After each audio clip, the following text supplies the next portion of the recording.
When most people think of the Garden of Eden, they imagine a perfect, tranquil landscape, lush trees, crystal-clear rivers, and an overwhelming sense of peace. But the biblical description of Eden hints at something far more complex, something that transcends a simple garden. It describes a place where God walks freely, where sacred boundaries are drawn, and where heaven and earth seem to overlap. So what was Eden really? Was it just a physical garden? Or was it a divine realm, a sacred space unlike any other? In the book of Genesis, Eden isn't presented as some distant, unreachable paradise. It's a place where God is immediately present. The text says he walks in the garden in the cool of the day. He speaks directly with Adam and Eve. There's no separation, no barrier between the divine and the human. Think about it.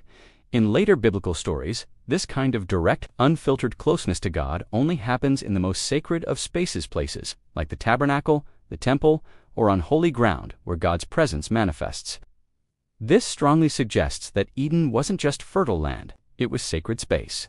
It was the original environment where divine presence and human life coexisted in perfect harmony, without the need for priests or rituals.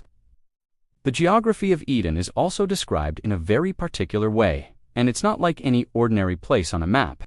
Eden is depicted as an elevated place, a high ground from which 4 great rivers flow outward to water the rest of the world.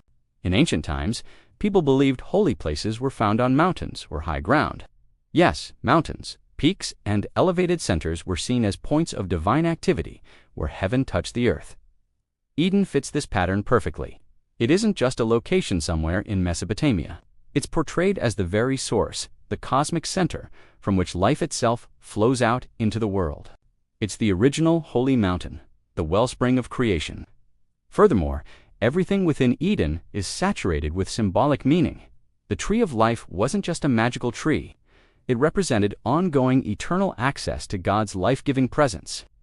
The tree of the knowledge of good and evil wasn't merely about a piece of fruit, it marked a crucial moral boundary. It was a test of trust and humanity's willingness to live within the divine order. When Adam and Eve crossed that boundary, the issue wasn't simple curiosity. It was a declaration of autonomy, a decision to define good and evil on their own terms, apart from God. And what happens after? Cherubim, powerful angelic beings, are placed at the entrance to guard the way back. These are the very same beings that guard the Ark of the Covenant and other sacred spaces later in the Bible.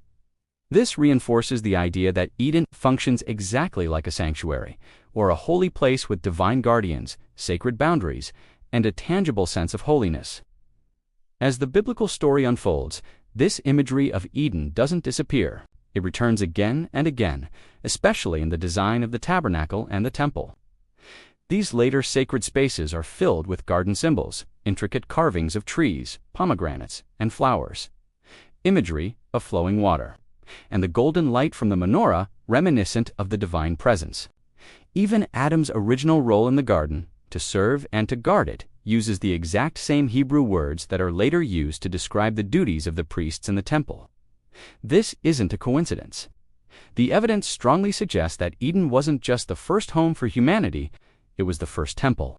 It was the original blueprint for how God's divine presence was meant to dwell with the human world. So, where is Eden now? Later biblical prophets and writers describe the ultimate restoration of all things using powerful, Eden-like language. They speak of a new creation, with life-giving rivers flowing from a new temple, healing the nations. They envision a future where God once again dwells directly among his people, with no more separation. This implies that Eden was never just a lost location to be rediscovered on a map. It was a pattern, a state of being waiting to be restored. It's not simply a memory of the past, but a powerful idea that shapes the hope for the future. In the end, Eden may have been a physical garden. It may have been a divine realm. But more than anything else, it was a meeting place. It wasn't just the place where humans lived. It was the place where God met them, face to face. It was the model for perfect communion, a reality that the biblical story suggests will one day be restored. Thanks for watching.